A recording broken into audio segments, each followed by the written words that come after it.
another episode of Stories and Songs for you. Today I thought I'd do it at the piano for a change, maybe embellish the story a little bit with notes here and there.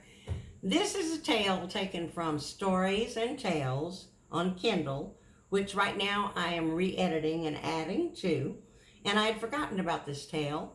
It is about a large and curious species of bat.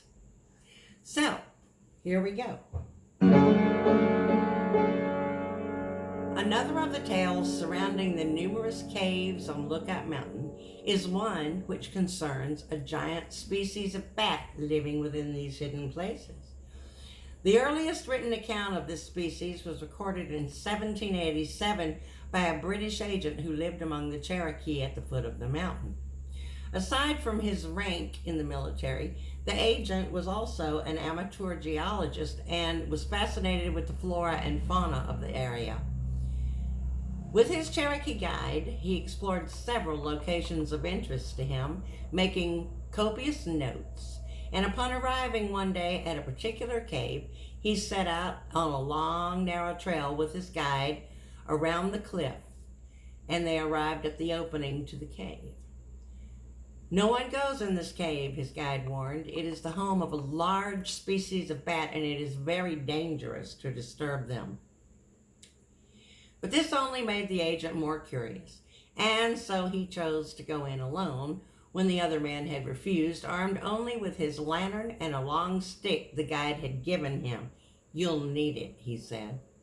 Once inside, he encountered several beautiful rock formations and was making notes and admiring these when he began to hear shuffling sounds further back in the cave, and before he could turn to look, a large winged creature the size of a raccoon swooped toward him, and the agent dove for the ground, unable to use the stick to fend him off.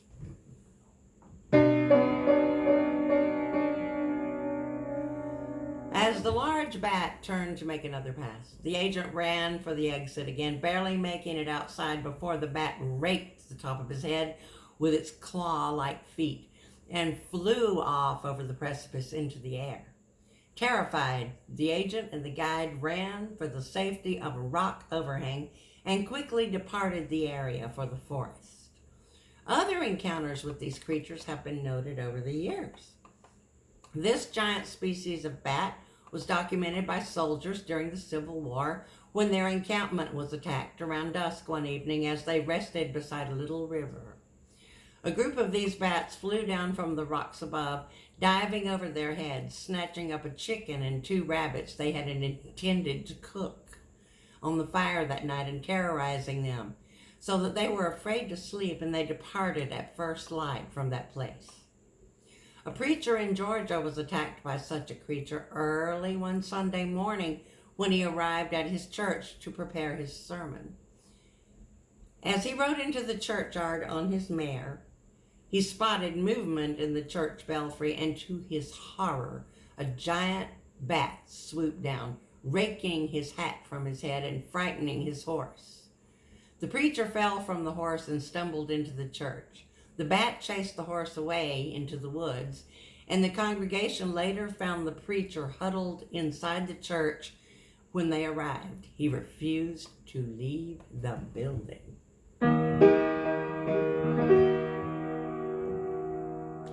There was the occasional sighting by farmers who claimed one of the large bats had taken a baby goat on 2 different occasions, and several tame turkeys and a few chickens as well over the summer. He then discovered that the giant bat was roosting in the rafters of his barn, and he killed the thing with a shotgun blast. The body was the size of a very large raccoon, and its wingspan was over 5 foot. In the 1980s, a documentary appeared on PBS. Hidden Legends and Myths explored the existence of various animal species not recognized by science and included a rare species of bat in the area surrounding Lookout Mountain.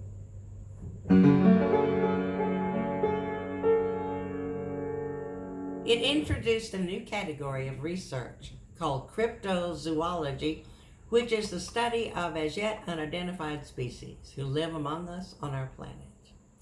So, all the tales and legends of such a creature no longer seem so far-fetched.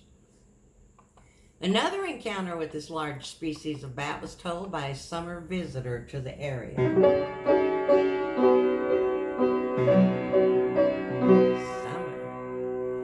The event occurred during a picnic with her friends and family on a scenic overlook along the east brow of the mountain.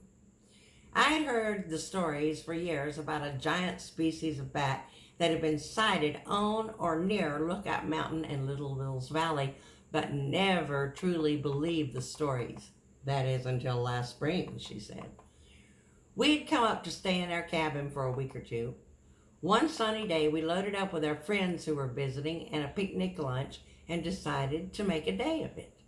We headed for some rock formations down north of Fort Payne. We visited Little River Falls and some other park sites before heading out to a place we thought would be good for the picnic. We climbed around peering into the holes and rock crevices. We hiked to the bottom of a small ravine where there was a creek, and then we settled in on a ledge to eat our picnic lunch, when one of our party spotted something flying down below us in the valley.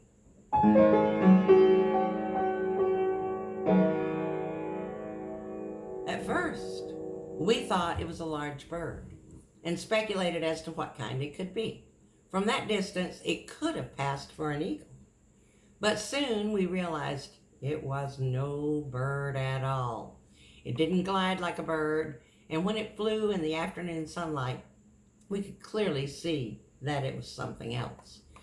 As it grew closer, we noticed that it had a large rodent-like head and a wingspan of no less than 8 feet. So we stood awestruck. The thing rose higher in the air and flew right toward us, diving. It flew low over our heads so that we could hear the flapping of its wings.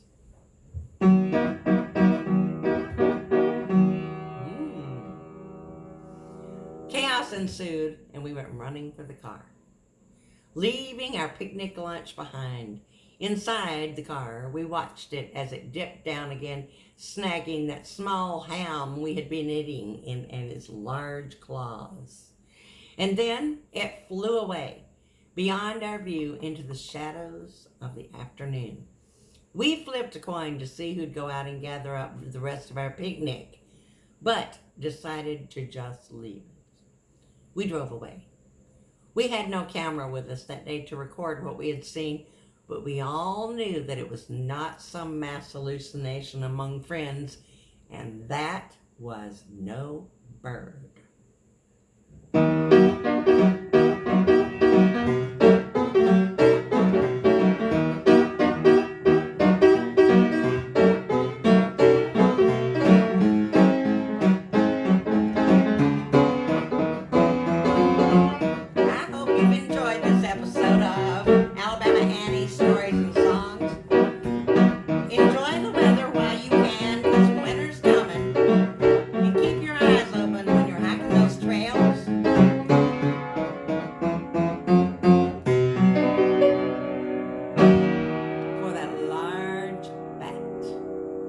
Hope you enjoyed it. See you next time.